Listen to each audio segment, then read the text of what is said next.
Recording stopped.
Okay. Okay. Hello, welcome. Whoa, evidently I'm louder than I thought. We would like to welcome you. Oh, so Good. It would be good if I introduced myself. Hi, I am Judy Pine, I'm Dominika Baran. and we are the co-chairs of the organizing committee for this conference. And we would like to welcome you to this final keynote of the SLA Boulder Conference. We hope you have been having as good of a time as we have. And we hope that you will continue to have a wonderful time at the reception after the keynote and also at the LGBTQ plus students and faculty and allies party after the reception, which is across the way at the other conference hotel in the Canyon Cafe. At 9:30. At 9:30.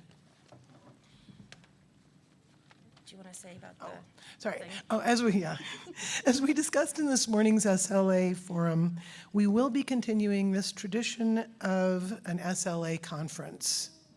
Yay, yay, yay. And we hope that when we send out the call for volunteers, you will think, oh, that would be kind of fun to be part of. It really is. It is marvelous to be part of this amazing event. And so, Yes. yeah. Okay. So tonight's keynote speaker is sponsored by the Clasp program. The Clasp team have been absolutely amazing, as I'm sure you've all have noticed. This conference would not have happened without all of their amazing dedicated work over the past couple of years. So I'd like to ask the Clasp folks to please stand up.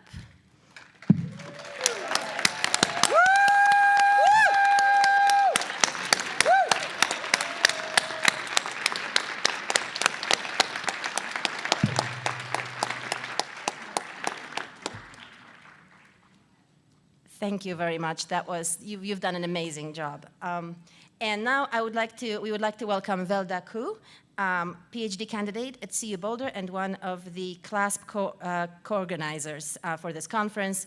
I would like to welcome her to introduce our keynote speaker.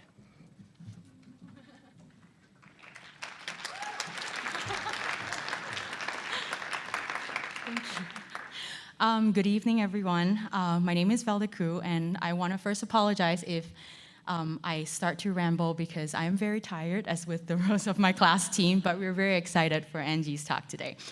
I am a PhD candidate in linguistics at the University of Colorado Boulder and a very proud member of the Clasp organizing team, most of whom you would have met by now around the conference venue.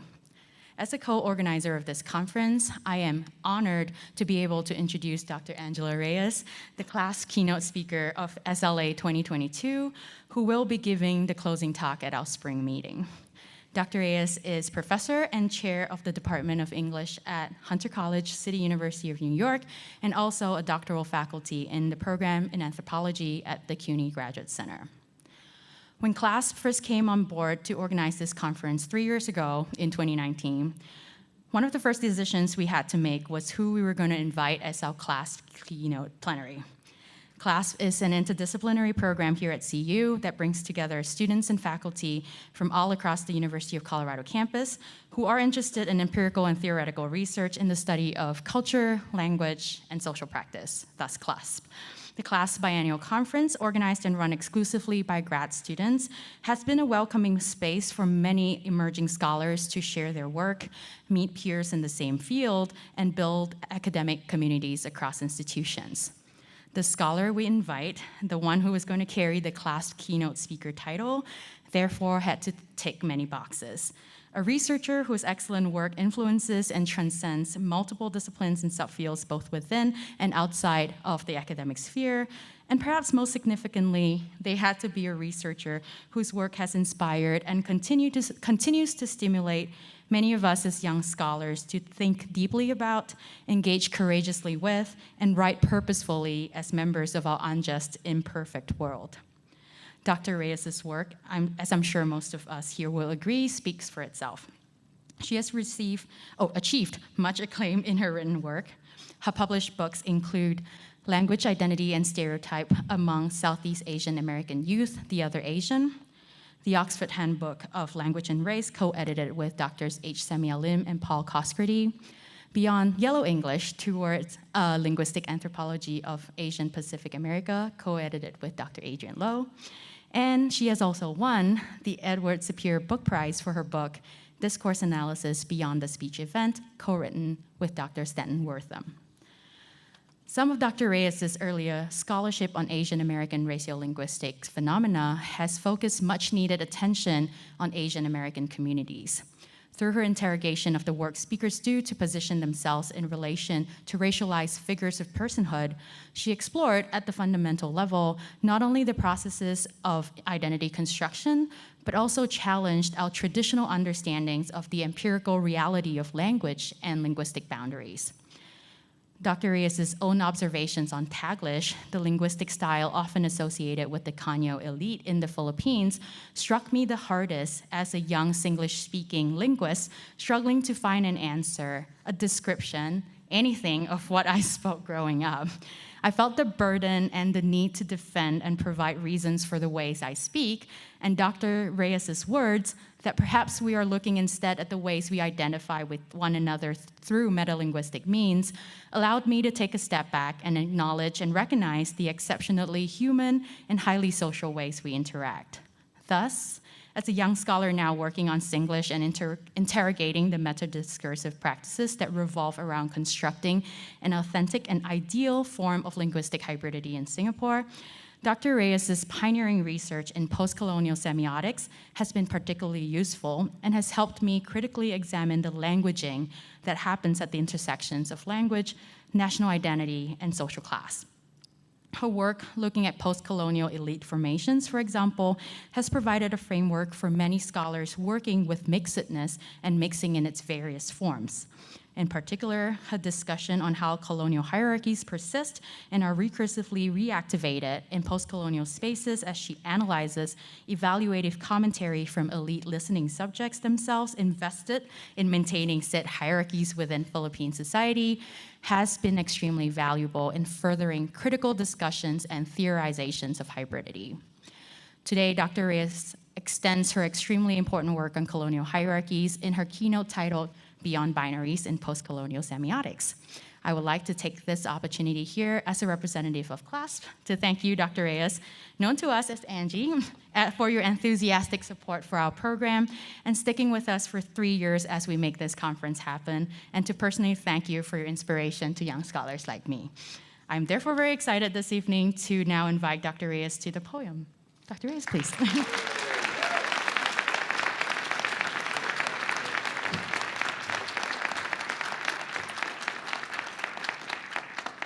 Hi, everybody.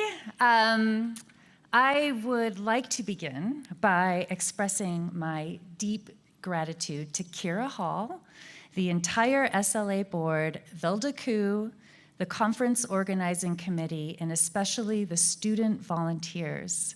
A thrice postponed conference must have been equal parts frustrating and laborious, and to pull this off so beautifully with all of the technological challenge and complex modes of participation deserves our collective heartfelt gratitude for keeping our linguistic anthropology community together and flourishing. So please join me in applauding.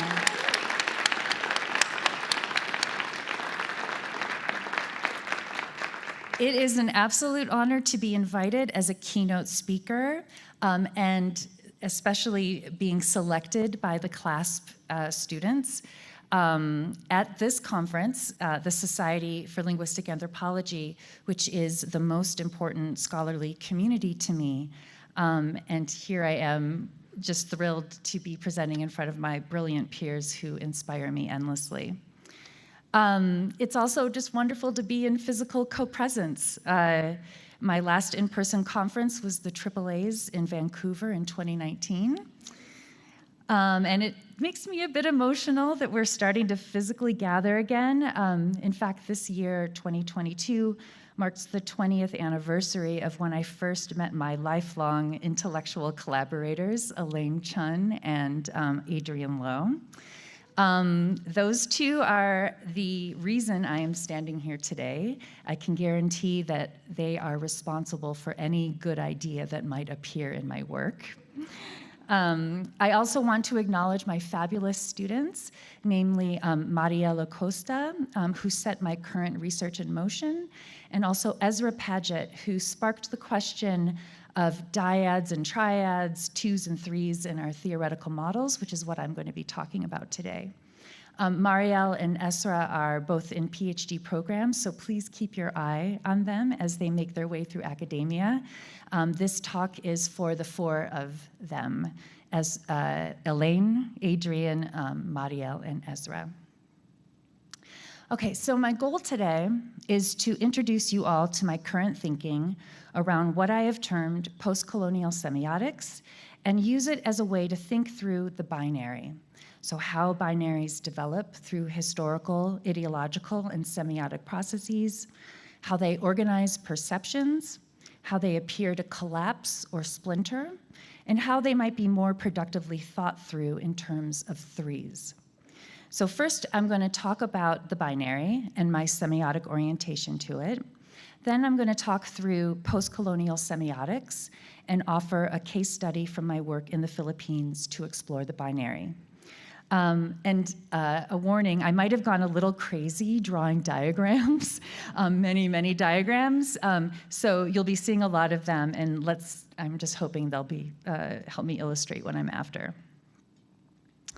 Okay, so many binaries have been invented to structure perceptions of global orders: bourgeoisie, proletariat, colony, metropole, settler, native, global south, global north, just to name a few.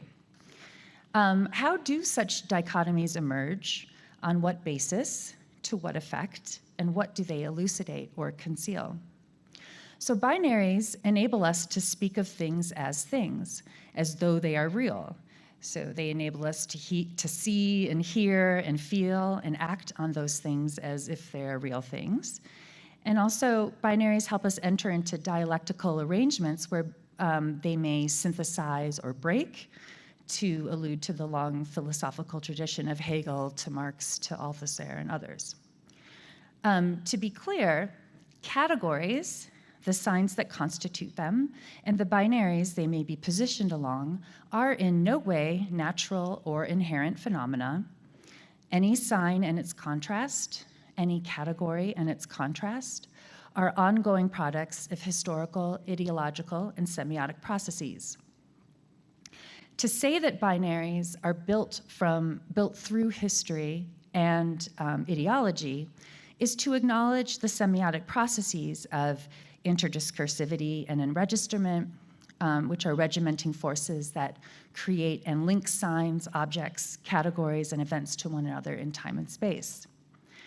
Now, signs must first be presented as objects of perception, as Adrian Lowe and Jonathan Rosa have been arguing.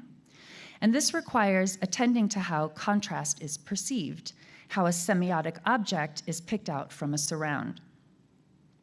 Saussure discussed this in terms of relationality. No sign makes sense on its own. A sign can only gain meaning relative to other perceived signs. He insisted on the centrality of the binary opposition as a means through which signs gain meaning. Susan Gall and Judy Irving center the principle of contrast in their theoretical models. For example, their concepts of fractal recursivity, axis of differentiation, and their elaboration of the Peircean diagrammatic icon. So this talk explores two kinds of phenomena that extend binaries as much as they seem to subvert them.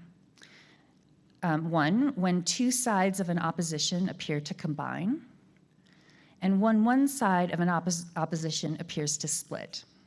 So in both cases, a dualism seems to shatter. It either collapses or splinters. And both phenomena may be analyzed through Gall and Irvin's concept of fractal recursivity. So an upward recursion may explain the first case, when two sides combine, but only to produce supercategories that repeat the primary opposition.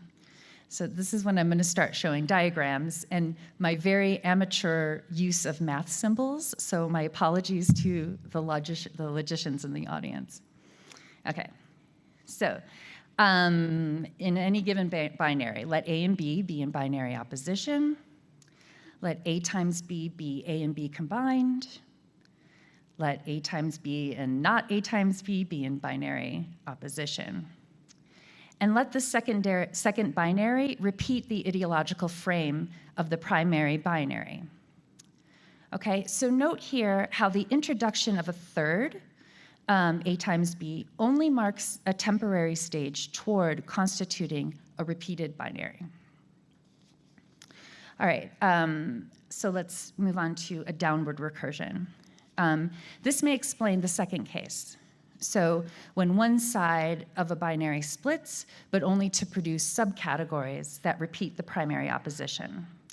Okay, so let A and B be in binary opposition, let subset B be a subset of B, and then let two subsets of B, subset B1 and subset B2, be in binary opposition. And let the second binary repeat the ideological frame of the primary binary. And again, here we have the introduction of a third only marks a temporary stage toward constituting a repeated binary. All right, so my question is, should we be thinking of binaries less in terms of twos and more in terms of threes? I take inspiration from the Persian triad, so sign, object, interpretant. And I'm not saying that A and B are in a binary are in a relation of sign and object. Rather, I'm wondering what it would mean to sustain attention on how a third produces and reformulates a binary, like how an interpretant creates a sign-object relation. And also, how a third enters and transforms a binary. So please allow me to illustrate what I mean with a few examples from anthropological work on modernity by Mark Liechty and Miyako Inoue. So in Mark Liechty's exploration of middle-class consumerism in Nepal, questions of modernity do not neatly fit within a binary that places modern and non-modern in simple opposition to one another. Instead, what he finds is that modernity relies on a three-part relation: insufficiently modern, suitably modern, and overly modern. And then in Miyako Inoue's analysis of Japanese women's language, the schoolgirl figure appears to be set in opposition to the reproducing female figure in the first phase of its enregistrement. But what she argues is that what's really at stake is a third position, the male intellectual listening subject. So how does underscoring this third position help us theorize the binary? And where does the third belong? Okay, so again, so let A and B be in binary opposition, and here, let C be a third. Now, is C a denoted category in the denotational text, is my question. That is it a category that sits in relation to the two sides of a binary?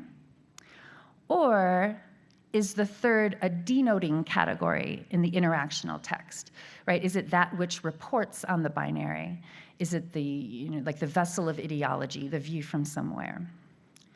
Or is it both, a denoted and denoting category? That is, by reporting on a binary, is a position for the reporter necessarily set in relation to the binary upon which it reports, even if implicitly?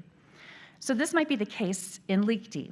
So here, let A be insufficiently modern in the diagram, B would be overly modern, and C, suitably modern, a category that actually is in both the denotational and interactional texts. What I mean is here we have a case where reporting on who is insufficiently modern and overly modern carves out an implicit position for the reporter as suitably modern. So there's a little mapping of interactional and denotational text on top of each other. Also, can the denoting category relate to more than one denoted position? So this might be the case in Inoue's work. So here, let A be the schoolgirl, B the reproducing female, and C the male listening subject. So the listening subject can be an implicitly denoted category in that the male listening subject figure, anxious about modernity, emerges in contrast to the schoolgirl he denotes, a schoolgirl not anxious about modernity. Yet Inoue argues that the male listening subject that reports on the schoolgirl is, in fact, the schoolgirl. She is his phantom double. So I have these two lines that the denoter, the reporting figure, relates to more than one position. So in these brief examples, I'm trying to tease out the theorization of a third position in a binary. So there are at least two ways to think about the third. So one would be at the top as a denoting category, that which produces and reformulates a binary. And second would be as a denoted category, that which enters and transforms a binary, whether or not it is the denoter itself and regardless of the degree of explicitness. So might this exercise be productive in further elucidating how binaries are constituted and mobilized to perform action in the world? Okay, so I want to take up this task through my work on what I have termed postcolonial semiotics. So postcolonial semiotics names the processes through which linguistic and other signs are linked to the colonial and its ongoing relevance in the construction of value. It's not a claim, really importantly, it's not a claim that things are colonial and post-colonial, but that things can be regarded as such through the creation of type-token interdiscursive relations that construct signs, objects, categories, or events as echoes or remnants of colonial orders. Now, elite formations are a key realm within post-colonial semiotics, I argue, as post-colonial elites are often constituted as examples of colonialism's ongoing relevance. In a recent annual review piece, I draw on several examples of scholarship to argue that fake, mix, and excess are central qualities that constitute chronotopically anchored dimensions of ambivalent, aspirational, post-colonial eliteness in many parts of the world. So, for example, viewing post-colonial elites as fake positions them as too tainted by the metropole to represent or act in the interests of what is regarded as the real post-colonial population. And viewing post-colonial elites as racially and linguistically mixed positions them as containing both the colonizer and the colonized, so either as enviably doubled or indecently contaminated. And viewing post-colonial elites as excessive positions them as participating too enthusiastically in colonial models of behavior that are seen as overly modern and a national betrayal. So these qualities, of course, are set in binaries: fake, real, mixed, pure, excessive, moderate, and these qualities constitute categories of personhood, language, and so forth that are themselves set in binaries: colonizer, colonized, elite, masses, and so forth. And I've argued that scholarship on post-colonial semiotics reveals how colonial hierarchies persist through colonial recursivity, the continuous production of divisible interior alterities that create nested categories of the formerly colonized. And so what happens is these nested categories invent elite types that are both denigrated and admired for their supposed approximation to imperial modes of being and speaking. All right, so I'm going to now turn to my work on the Philippines to illustrate how such nested, divisible interior alterities are produced. All right, so my research on post-colonial elite formations in the Philippines explores the centrality of the European-Filipino binary and how it potentially collapses through notions of linguistic and racial hybridity, in other words, producing elites as mixed, and also how the Filipino side of the binary repeatedly splinters through processes of linguistic and racial deauthentication, and in other words, producing elites as fakes. So first, some background. My research draws on 3-month-long stints of ethnographic fieldwork in the Philippines from 2015 to 2017. I carried out participant observation, archival work, and interviews with college students and professors at a private university in Manila that was regarded as a primary domain of the Philippine elite. And by the way, the term Philippine elite has been a subject of enormous scrutiny in scholarly writings. So throughout colonial histories up to the contemporary moment, Philippine elites have been viewed as playing various roles in establishing, dismantling, and reinstalling Spanish and American colonial rule. Elites in the Philippines are still regarded with deep ambivalence and suspicion. So they're seen both as like revolutionary heroes that rise up against colonial power, but they're also seen as self-interested collaborators benefiting from colonial governance. So Philippine elites have been understood relative to racial categories developed under colonialisms, with mestizo-ness or mixed race as almost a defining trait by the 1800s. So racial categories that were generated and reformulated under Spanish and American colonial rule could function not only to justify colonial domination, but also to establish separate statuses for the colonized mixed race elite. A cosmopolitan reformist faction of the Philippine mestizo elite called the Ilustrado coalesced in the late 1800s. The Ilustrado claimed that a history of racial mixing led to a superior race that was finally capable of self-rule. But in the early years of American empire, the US colonial state proposed a different theory of mestizo-ness, one that regarded racial mixing as leading to weakness. So for example, in the US Census of the Philippines, Philippine Islands in 1905, it noted how the blood admixture of Filipino-European mestizos was thought to yield benefits that lasted only to the second generation. But when the US needed to rely on Philippine elites in its colonial administration, mestizo-ness came to signify the privileges associated with collaborating with and containing the workings of power, as Vicente Rafael explains. Thus, mestizo-ness does not so much name the product of racial miscegenation as much as point to this sort of revisable, liminal, upward aspiring colonial subjectivity whose terms change under different imperial exigencies. Now, across colonial periods, Philippine elites have been associated with different linguistic practices, including a speech register commonly referred to as Taglish, which is a word blend of Tagalog and English.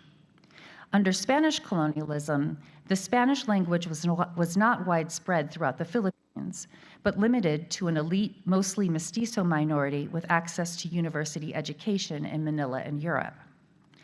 Unlike Spanish Empire, the US colonial state invested in colonial language instruction through the establishment of a public school system throughout the Philippines in the early 20th century.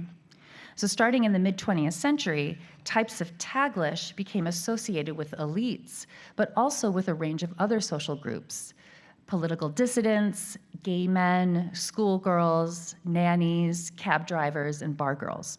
So there were all these different register contrasts of Taglish.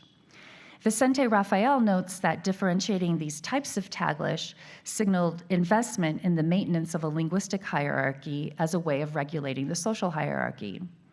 So Taglish, in my view, is less a language and more a metadiscursive label for a set of socially recognized register contrasts that signal relationships between differentially valued speakers.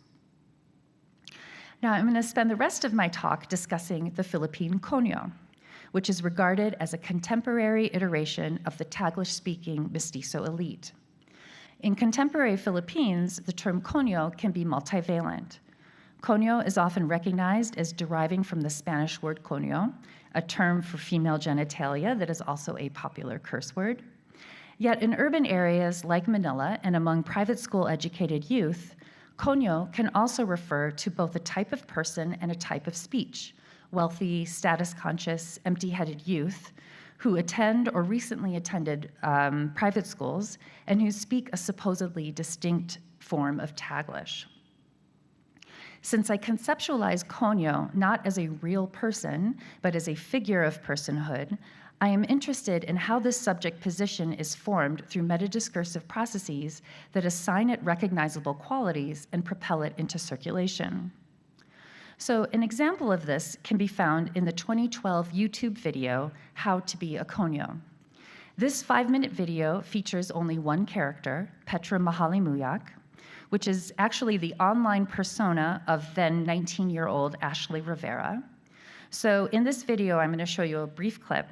Ashley voices Petra as alternating between describing Cogno and performing Cogno. And in the video, Petra discusses 5 steps for how to be a Cogno. So step number 1 is talk in Taglish, always buy overpriced stuff, have a nanny and a driver, go to a Cognotic environment, and always be in the VIP section. So this excerpt is from the beginning of the video. I'll just play a brief clip. Why, hello there, my loves. This is Petra Mahalimuyak, and today's tutorial will be so very interesting. Did you know that the Clonio population in the Philippines is becoming bigger and bigger? Well, don't get me wrong. Being a Clonio doesn't make you a bitch. You're just so fucking rich. So, this is how to be a Clonio. It's step number 1. Talk in Taglish. Taglish is the official language of the Clonios or the rich kids. It's when you combine Tagalog and English. And you also have to have this architone or accent. And then you emphasize on pronouncing some words or even make it slang. And you use the words like parang, oh my god, yuck, ew, diba? I know, right? This is the perfect and obvious example. Girl, let's make tusok-tusok the fish balls over there in the canto where Manong is standing. Or, my friend was parang trying to make me kain the isaw, and I was like, oh my god, no, it's like so kadiri kaya. Okay. So here we saw Petra characterize Cogno as a growing population of rich kids that talk in Taglish. But Petra clarifies that Cogno speak a particular type of Taglish. She describes Cogno Taglish as maarte, or dramatic or high maintenance, and performs examples of reported speech, such as I know right, and let's make tusuk tusuk the fish balls, which is like let's like let's go get fish balls. Phrases that circulate widely as recognizable emblems of Cogno. On the one hand, Ashley positions the Petra character as distinct from Cogno. So Petra is not Cogno, but Cogno performer. But on the other hand, she positions Petra in close proximity to Cogno.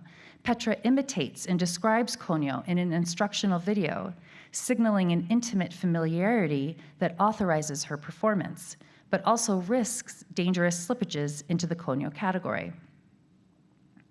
So just as in this video, language was typically the first thing my research participants mentioned when describing Cogno. So for example, during fieldwork in January 2017, I joined one college student participant, Gigi, as she walked around campus and found more research participants for me whom she interviewed. Here is the start of one of her interviews with Dave. The recording begins as I was helping her operate my audio recorder. Oops.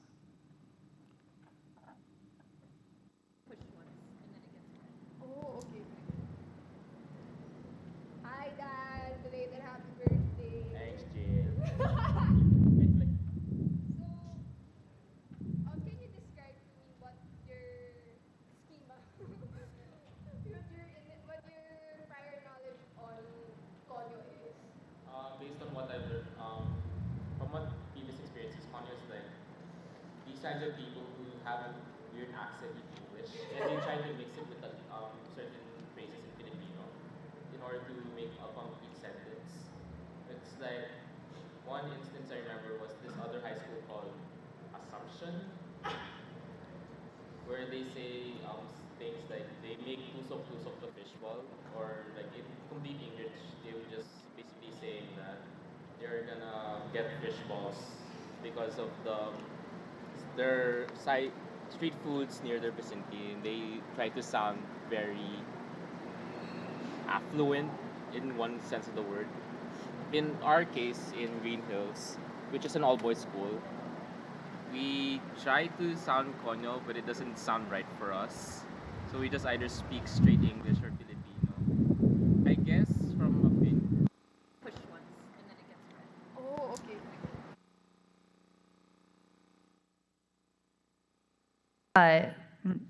When asked about Cogno, Dave's initial response is to discuss language.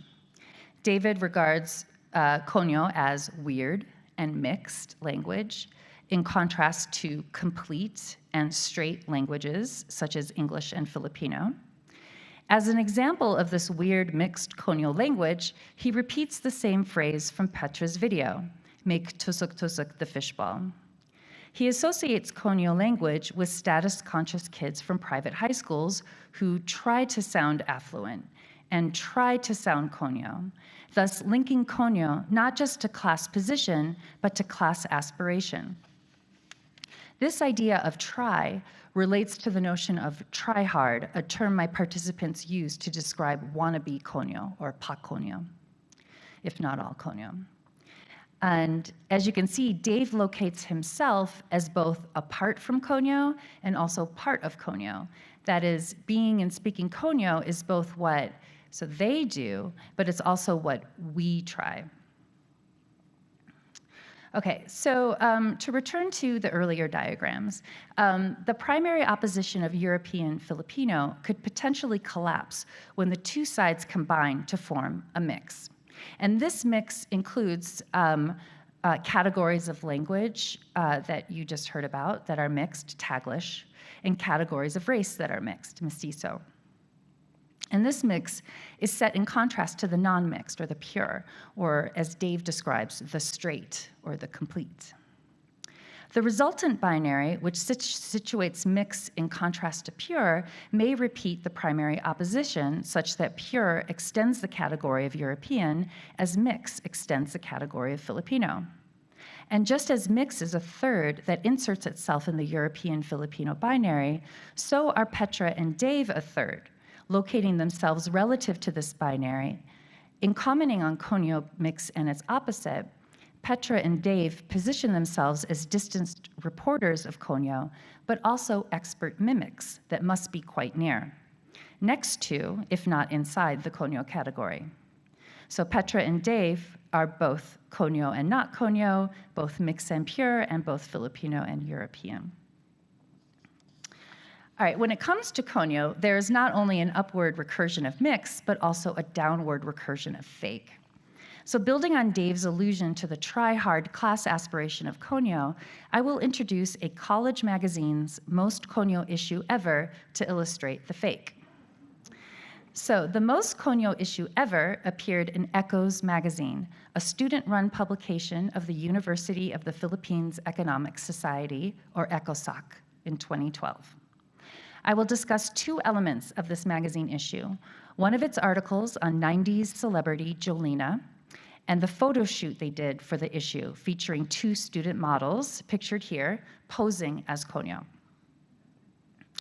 Now, the article was called Jolina, the Case for a Hegemonic National Artist, written by a student. And what it does, it makes a kind of tongue-in-cheek case for 90s pop singer-actress Jolina to be named the next national artist of the Philippines. And I'm going to read this highlighted excerpt here from the article. Her crass antics are one big middle finger flashed to the country's hegemonic ersatz elite, which has spurned a generation of Taglish-speaking Cognos. She is the torch of the countercultural movement against these Cognos, the dagger that stabbed the predominance of the pas social, the muse who unified the haves and the don't-haves against the pa-haves. Truly, her plastic hair clips have freed us from a homogenizing pseudo-elitist culture. So in this piece, the author discusses how Jolina's crass, kitschy, and colorful style, he notes butterfly hair clips and ripped clothing, as being popular among the masa, or the masses. And also, they're also termed jolag or jejemon, and I don't really have time to go into what those mean, but those three terms are equated, masa, jolag, and jejemon. He mentions how Jolina's music influenced playlists on jeepneys, cheap modes of public transportation that are popular among the masses. The author points out how Jolina is regarded as tacky among the Taglish-speaking Cognos, whose population is growing due to rising incomes and globalization. And this is similar to Petra's comment about the Cogno population becoming bigger and bigger. The author also refers to Cogno as the hegemonic ersatz elite, pseudo-elitist, bourgeoisie, and pas social. And social is, means like high class, and pas is this morpheme to indicate its wannabes. So this article is built on several sets of contrast between the elite and masses, and between the fake and real. Not only are the Cogno elite set in contrast to the Jolog masses, they are also described as fake, with words like ersatz and pseudo and the morpheme pa. And so they're also set in contrast, therefore, to a real elite that has long been elite before rising incomes and globalization gave rise to Cogno as a more recent iteration of the Philippine elite. All right, so moving on to the photo shoot of Cogno, builds on these same principles of contrast. So like I said, these are two students who dressed up into this photo shoot posing as supposedly as Cogno. So in describing this photo shoot, the editors remarked, the idea of juxtaposing Cogno couture with a subdeveloped Asian environment highlights the distinction of this nouveau riche fad. So here we have Cogno in contrast to subdeveloped, and a further clarification that Cogno are actually the nouveau riche, like ersatz elite or pseudo-elite, which implies this kind of illegitimate, try-hard Cogno elite set in contrast to the real old money elites. I'm going to discuss two images from the photo shoot. One where the Cogno elite is set in contrast to the working masses, and one where the Cogno elite is set in contrast to the studying masses. So in this photo, the man with the buckets is likely selling taho to the two Cogno characters. So if you haven't had it, taho is fantastic. It's this warm snack made of silken tofu and tapioca balls and sweet syrup. And so in this picture, you can see he has the way taho vendors work is they have one bucket has the tofu, and then the other bucket has the syrup and tapioca ball mixture. And taho vendors typically walk around campus or in the streets yelling taho to let people know that they're coming and selling the food. So if you want to buy taho, you have to flag the vendor down. And then he has to lower the buckets off of his shoulders, take out cup, open the buckets, scoop the tofu out of one bucket, and then the tapioca syrup from the other bucket. And so what I'm trying to say is that customers have to ask for taho before the vendor will go through this process. And this photo really angered my research assistant because the vendor has prepared 2 cups of taho for these Cogno characters and real students, implying that they asked for taho. But as you can see in the photo, they both appear to turn away in disgust. So one of them holding up their hand and the other one pointing down at the bucket. And the vendor can't just, put the taho back in the buckets now that the ingredients are mixed. And this is likely his livelihood, so he cannot have his product go to waste. So the lower classes, the masses, who might be regarded as Jolag or Jejemon, provide these kinds of services to the elite, and the conditions of capitalism have mapped out these types of role relations where they enter into these kinds of commercial exchanges. Okay, and then in this photo, the woman at the copy machine is likely a fellow student at the university.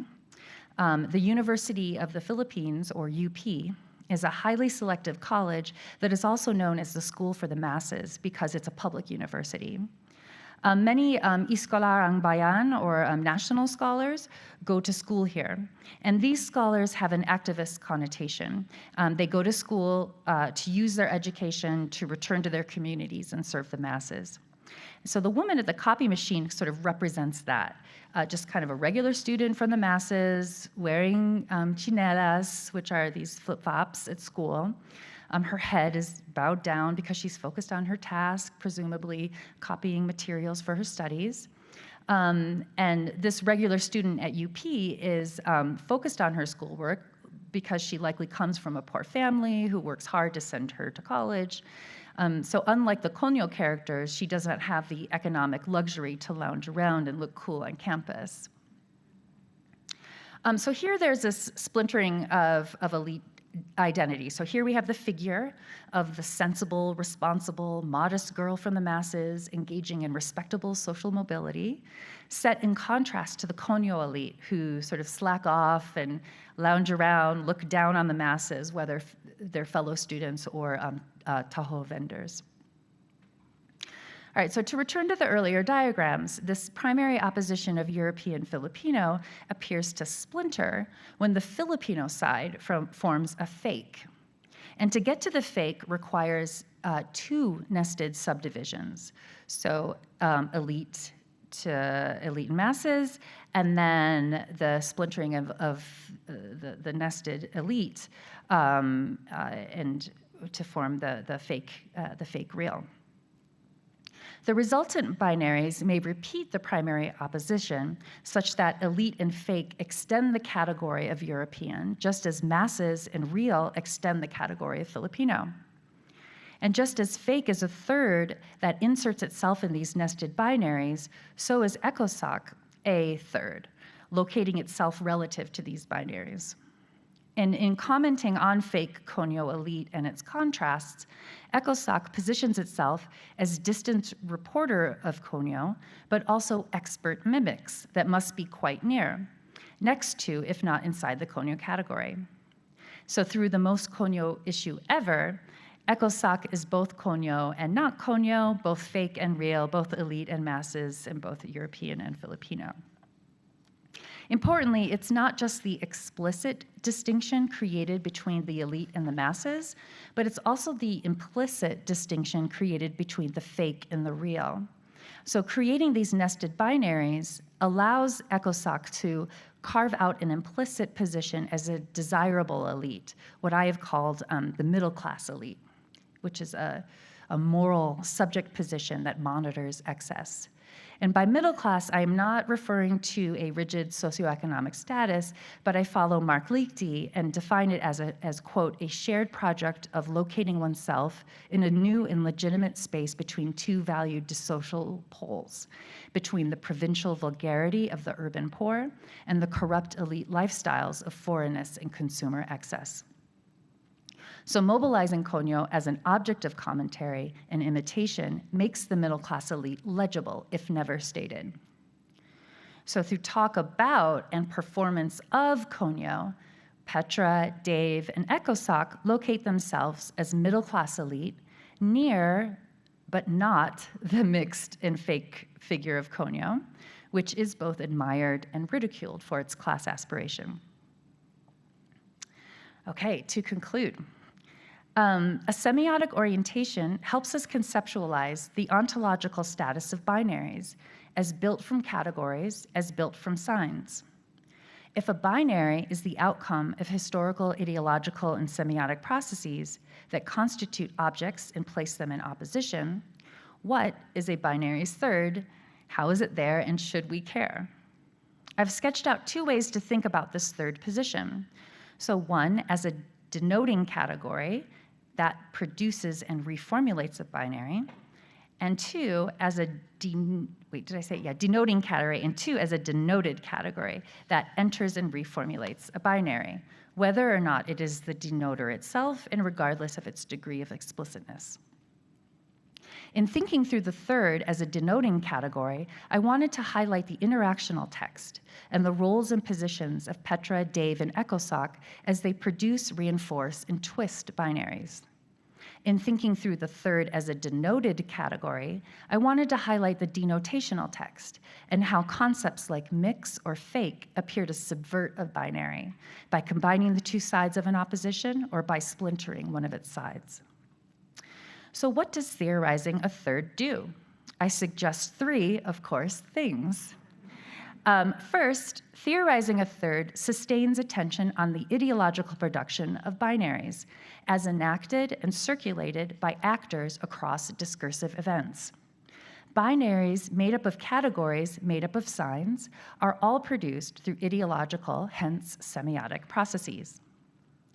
Second, Theorizing a third reveals how a reporting subject relates to the categories upon which it reports. It is not just that there are binaries and that there are those who produce them. Rather, in these acts of producing binaries, social locations for the producers are created relative to these categories, not independent of them. Third, theorizing a third exposes the strategy of the reporter. In this case, the strategy of ambiguity, which is central to mapping out an implicit social location. So I tried to show how it's not through explicit commentary on their own position that Petra, Dave, and Ekosak carve out these desirable locations as middle-class elites. Rather, it's through more subtle semiotic means that the desirable position of the middle-class elite is created. This desirable middle-class elite voices anxieties about the supposed problem of mixed and fake Cogno, and contrastively emerges as its moral, sensible, and moderate opposite, as appropriately modern, sufficiently loyal to the nation, and suitably representative of the post-colonial. Thank you.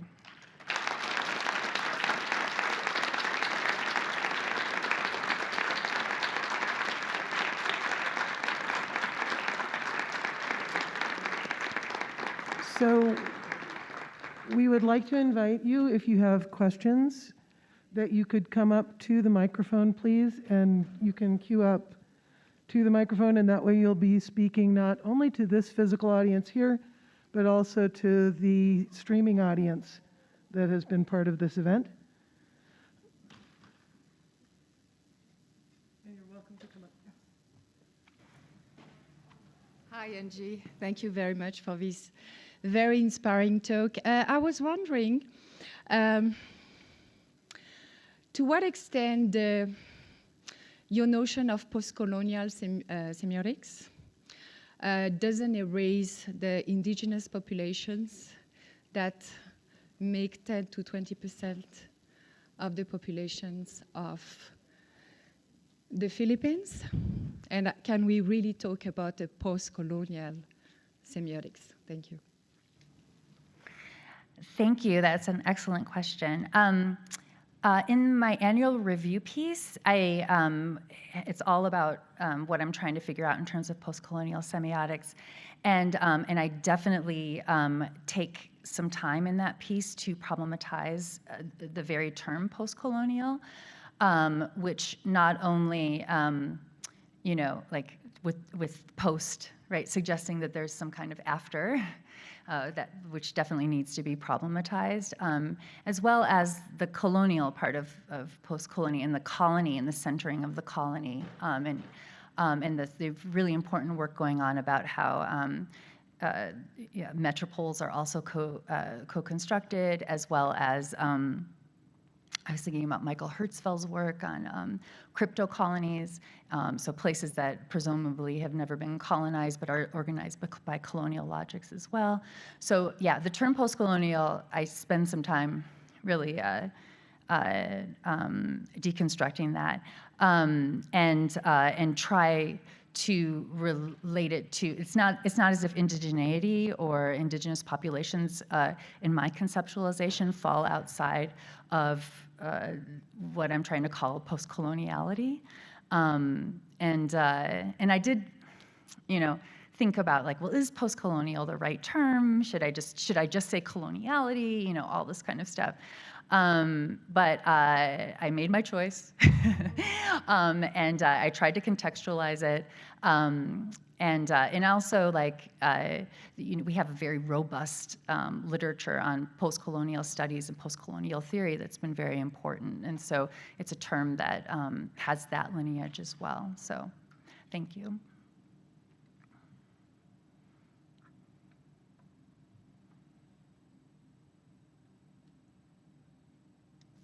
We do have I think we could take a few minutes to continue to have some questions and answers, but we do also have the reception afterwards, where we could have more informal conversations on the topic. Is there anyone who has a question who wants to come? Yes. Go ahead,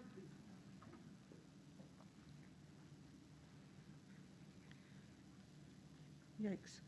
Thank you for a wonderful talk.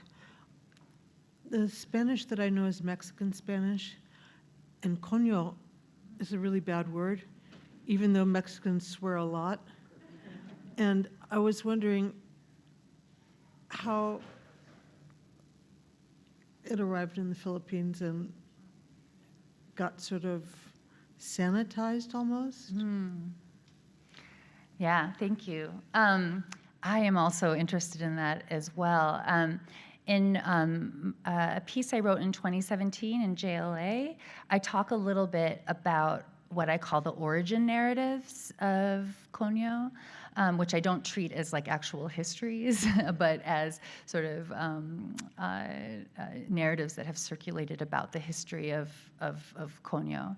And they reveal a lot as well. But I will tell you one Clonio narrative, origin narrative, which I find really interesting. So they say that like during Spanish colonialism, and you had like the peninsulares or the insulares, the Spain-born Spanish or the Philippine-born Spanish, speaking Spanish, walking around, and just saying "coño" a lot because it was their favorite curse word. So they say, yeah. So they would walk around saying "coño, coño, coño," and the Filipinos that were called Indios at the time would hear that, and then they would just start to call those elite people coños because they kept saying that word over and over again, and so that's the name that we're going to give them. And then they say that this origin narrative says that, so first, the original coños are the Spanish, and then over time, the category started to expand, so that the Philippine-born Spanish were then coño, then the mixed race mestizos were then coño, and then it became any light-skinned person in the Philippines was coño, and then finally anyone, even if you're dark-skinned and you have a lot of money, you're coño as well. So that's one. I don't have an actual history, but I am very fascinated by these origin narratives that circulate, and that's one of them. Mm-hmm. Oh, and just a quick clarification: coño still is understood as a bad word or a vulgar word, and coño in this sense really only circulates in like urban areas or among like wealthy populations or college age. So like not everyone knows what this use of coño that I was describing that circulates. Such a fascinating talk that you gave. Thank you for that. And what you just described about the origins of coño reminds me of Haiti, because in Haiti the elite, they are often referred to as the mulat, which is the mulatto, which comes from the term for the mix between a donkey and a horse. So and then it was that the mulattoes are supposed to be infertile. So there was this concern about miscegenation. So the origins are negative, but yet now in Haiti, the mulattoes are very proud of being mulat, you see, although it has all this negativity around it. And also there's a class issue there too, because there's a proverb in Creole that a rich black person is a mulatto, and a poor mulatto is black. So which reminds me of what you just said about the coño and class structure. And I was thinking about language. So there's this work on elite closure, the use of language to close off the elite. But from what you said about this Tanglish, I was wondering whether it's used at all for elite closure.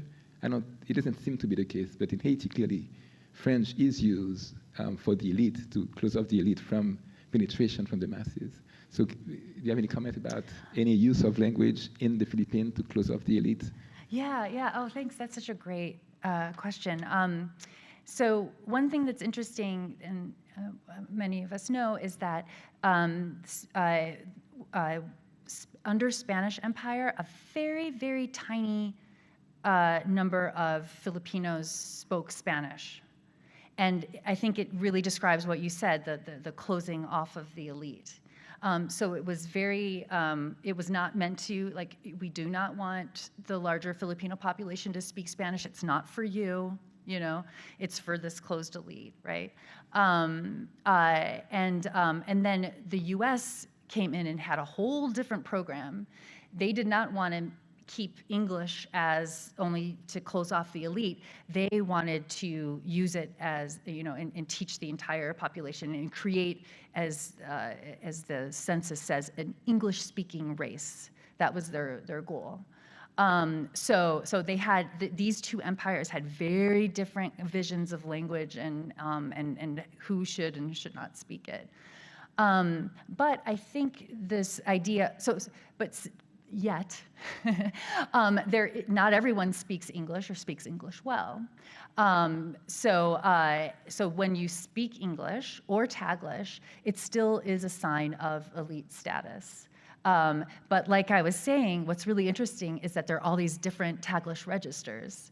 So,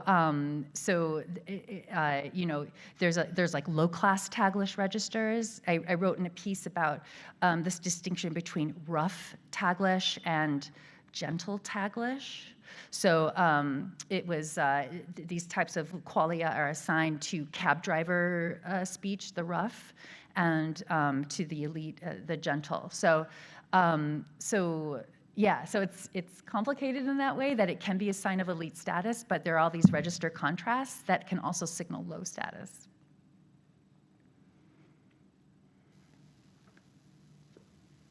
Thank you for the talk. It's really, really interesting. So I've been thinking in a couple other talks as well as yours about the role of satire and irony. Mm-hmm. So kind of a two-part question. Is Clonio a term of self-identification in this context? And then when we're thinking about thirds or middleness or recursivity, is there a special or a different role of kind of representations that are not earnest, but that are putting yourself at a remove or taking that sarcastic, ironic stance towards what you're looking at? Okay, yeah, thanks. Okay, so to the first question, no, it's a it's not a category. Cogno is typically not a category that you would claim as your own.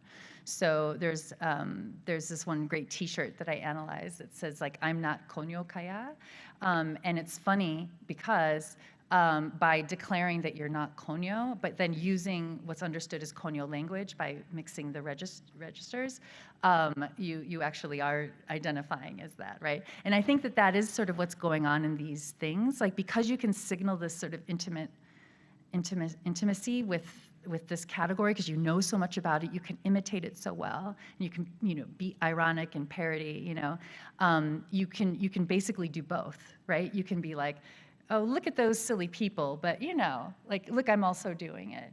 My research assistant was just doing some transcription for me the other week, and he was just marveling at how one of my participants kept saying like, oh, I'm not Cogno, like, or they'll say like, I'm kind of Cogno, or there's this concept of feeling Cogno, like, oh, I'm feeling Cogno, and then they'll do something that signals that is taken as a sign of Cogno, and they'll be like, oh, look, I just did that, oh, silly me, kind of stuff. So there's this constant like performing it, disclaiming it, like setting in this very ambiguous relationship with it. Your second question was about, is it ever done in earnestness? So the second question is, do we need to kind of have a special kind of thirdness or middleness or fractal recursivity when people are not speaking in earnest, when they're speaking from an ironic or a sarcastic point of view that kind of steps aside, right? Like you put some space between yourself and the binary, because I feel like kind of the sarcasm and the irony are a different kind of stance than other kinds of thirdness that you were discussing. I have to think about that, because I am thinking that irony works really well in mapping out these sort of upward and downward recursions. And I don't know if I would think that we would treat like what we would regard as an earnest performance from an ironic performance differently in terms of performing in these kinds of things? But we should talk. That's a really good question. Thank you.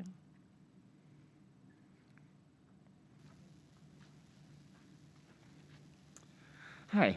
First off, I want to say thank you very much, and that the diagrams, I think, were very helpful. So, you know, some of the anxiety about that. Okay. I want to see that sort of printed so that I can share it with students, because I think it gives a good visualization of recursivity in something that's often very abstract. But you may have somewhat answered this with the last question. And so I started thinking as you were answering that the Clonio sort of like irony and like non-self-identification seems very similar to how hipsters are sort of constructed, where you talk about other people being hipsters but never yourself. And so that irony seemed to play a role there. But at the beginning of the talk, when you started talking about binaries and thinking about a third, as a gender and sexuality scholar, gender was one of the things that immediately came to mind. And it seems that in this sort of theorization of it, it revolves sort of crucially on this sort of external reporting subject. And I'm wondering if you could maybe think about or talk about a little bit if something like gender, where you have now non-binary as a very commonly understood way to sort of break away from, you know, binary gender, as a way to talk about one's own lived experience, if that would still fit into this model, or if that would be a sort of different way to conceptualize binaries versus this sort of third option. Yeah, thank you for that. That's really fascinating to think about, gender and trans in this moment. So, you know, if we've been dealing in this binary thinking of like, you know, female, male, and then this third category is sort of trying to like really challenge that binary, let's say trans, like does trans then, like I was doing, imply an opposite? Or does it sit as a third without, or is its opposition those two that it's responding to? Yeah. So I sort of conceptualized a possible way to think about it, that, you know, if you have non-binary, then the opposite would be binary, or if you have trans, the opposite would be cis. And so there are sort of ways that it is still constructed in a kind of binary, but it's still from a more like lived experience first person standpoint than this sort of like reporter kind of view. Yeah, but by engaging in pronouns, for example, or explicit discourse about, you know, gender ideology,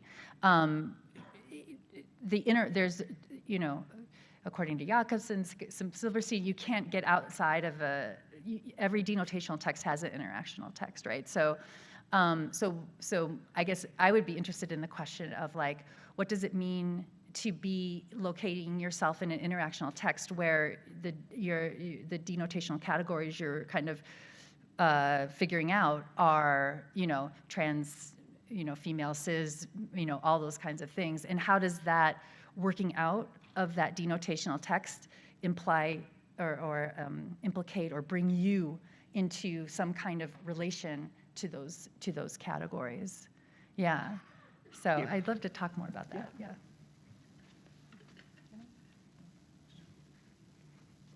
Hi, Angie. That was great, and it unfortunately it stimulates too many lines of thinking. So I'm going to throw a bunch of things. So number one was I'm very interested in this, what is now becoming a global figure of fun of the nouveau riche young person, and it made me think of fresas a little bit, but it certainly made me think of pijos and pijas in Spain. Yes. And I think I heard a backed vowel there, and it would be fun sometime to put these international globalized figures together and see what goes on with them.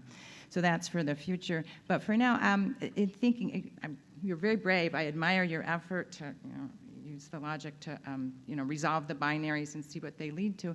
And I wondered if you wanted to position yourself in relation to any other attempts to do that. And 3 lines come to mind. One is Hegel, but I won't ask you to position yourself in relation to Hegel. But another that you might comment on, and I don't think you commented on, but the stance triangle, the idea of the stance triangle, and how you see, is this a special case of that, or is this something different? And a third, continuing on another theme from today, the Penny Fest. I don't know if you've thought about your work in relation to Penny's meditations on in-betweens. in relation to jocks and burnouts, and how she looked at, on the one hand, yes, jocks and burnouts are actual groups of people on the ground, but more importantly for the high school culture, and Penny, forgive me if I'm misrendering it, they're categories to think with, and they weren't real people, and they're positions that you then, real people place themselves in relation to as in between. So that was another attempt to resolve the third. And I don't know if you want to address your relationship to any of those, or just we talk about them later or think about them. Oh, Kit, thank you so much. I will not be talking about Hegel.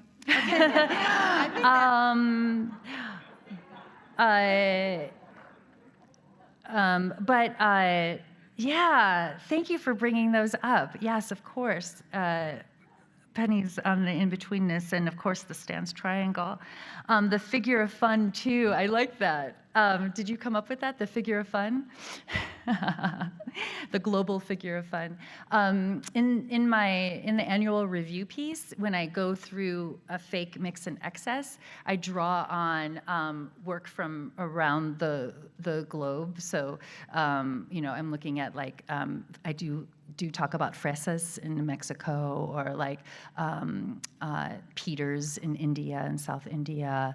The case of Model C in South Africa. D4, Rob Moore has talked about the D4s in Ireland. So I try to, I'm doing that kind of work where I'm trying to figure out how these all come and sort of stand in relation to each other. And they're the things I've been reading that have been helping me think through that these categories of fake, mix, and excess are things that I see in other places. But I'm going to revisit all of these things because I need to think them through, especially the stance triangle, I think, is very relevant. Thank you, Kit. Thank you so much for just an excellent final keynote and way to wrap this up. And thank you to the Clasp folks who made the selection and invited you. And I think we can give a round of applause.